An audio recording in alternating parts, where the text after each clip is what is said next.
Nah, terus mengesahkan Allah dengan segala nama dan sifat Allah. Bahwa Allah memiliki nama dan sifat-sifat yang mulia yang tidak sama serupa dengan sifat makhluk. Hakikatnya. Itu harus diimani. Allah memiliki nama Ar-Rahman, Ar-Rahim, Al-Malik, Al-Qudus, As-Salam, Al-Muhaimin, Al-Mu'min. Dan seterusnya. Sami Al-Basir. Kemudian Allah memiliki sifat-sifat. Istiwa, An-Nuzul, Al-Yad, Al-Wajah. Tetapi bukan berarti sifat Allah seperti sifat makhluk. Maka diberikan kaidah oleh para ulama, al-qaulu fi sifat kal-qaulu fi dzat. Ini ringkas saja. Mengimani sifat-sifat Allah seperti mengimani zat Allah. Allah punya zat, iya. Apakah sama zat Allah dengan zat makhluk? Tidak.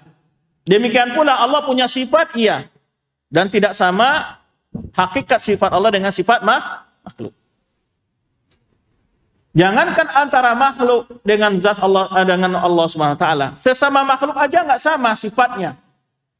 Walau sama namanya.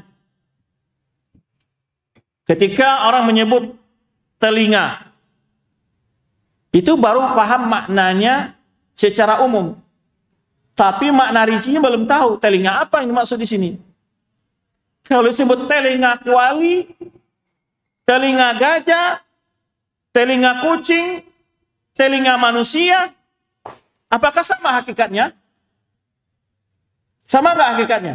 Apakah telinga gajah seperti telinga kucing? Tidak, namanya sama.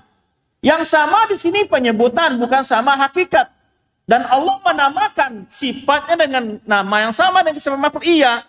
Tapi bukan berarti sifat Allah seperti sifat makhluk.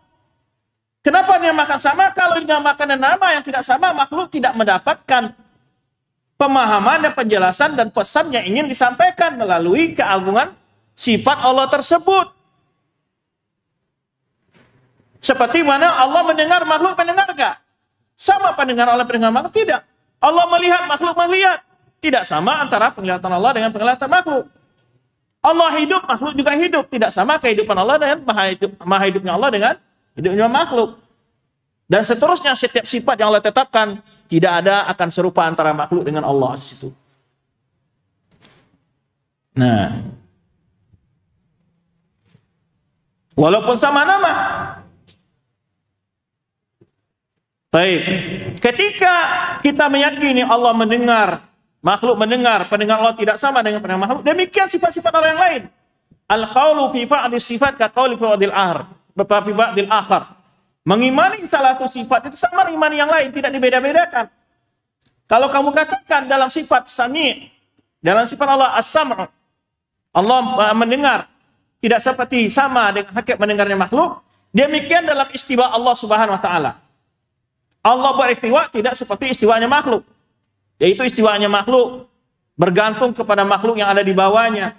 Jika makhluk tempat beristiwanya, makhluk tersebut bergoyang, dia akan bergoyang. Jika terjatuh, dia akan roboh dan segala macamnya.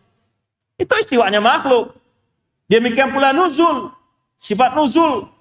Allah memiliki sifat nuzul, ya, tapi tidak seperti nuzulnya makhluk. Ya pasti. Jangankan nuzulnya Allah dengan nuzul makhluk. Nuzul sama makhluknya. Turun, sifat turun makhluk aja nggak sama. Apakah sama model turunnya layang-layang dan turunnya pesawat? Hah?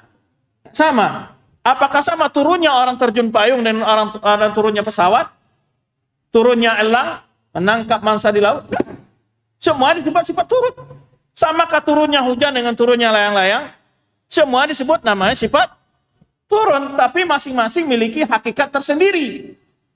Walaupun nama sifatnya sama.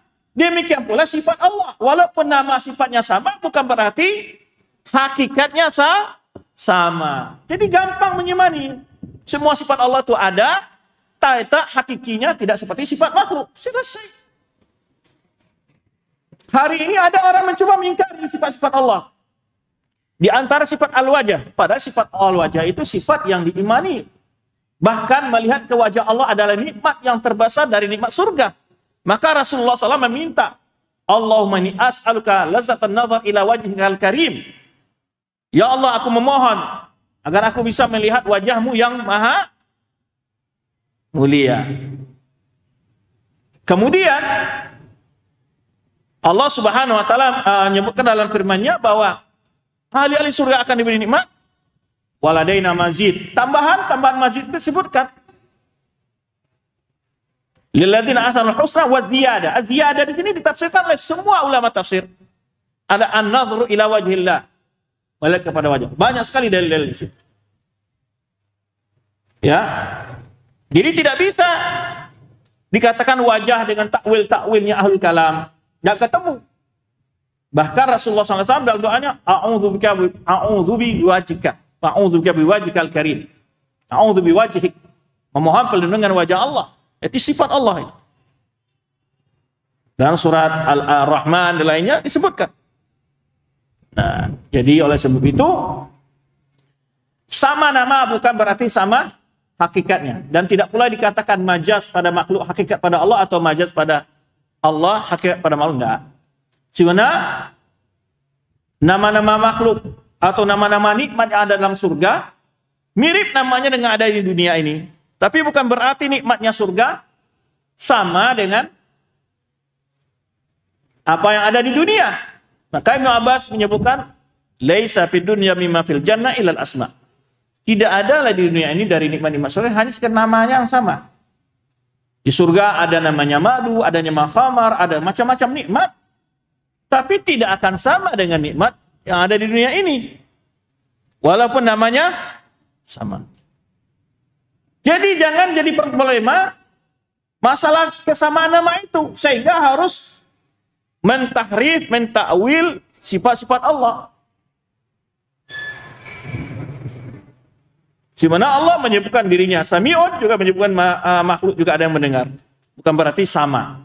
Maka Allah Subhanahu wa taala tegaskan, laisa kamitslihi syai'. Tidak ada yang sesuatu pun yang seperti Allah, atau Allah tidak seperti siapapun satu pun dari makhluk ini. Lalu disebutkan wa huwas samiul basir. Allah apa? Maha mendengar lagi maha melihat. Berarti apa maksudnya?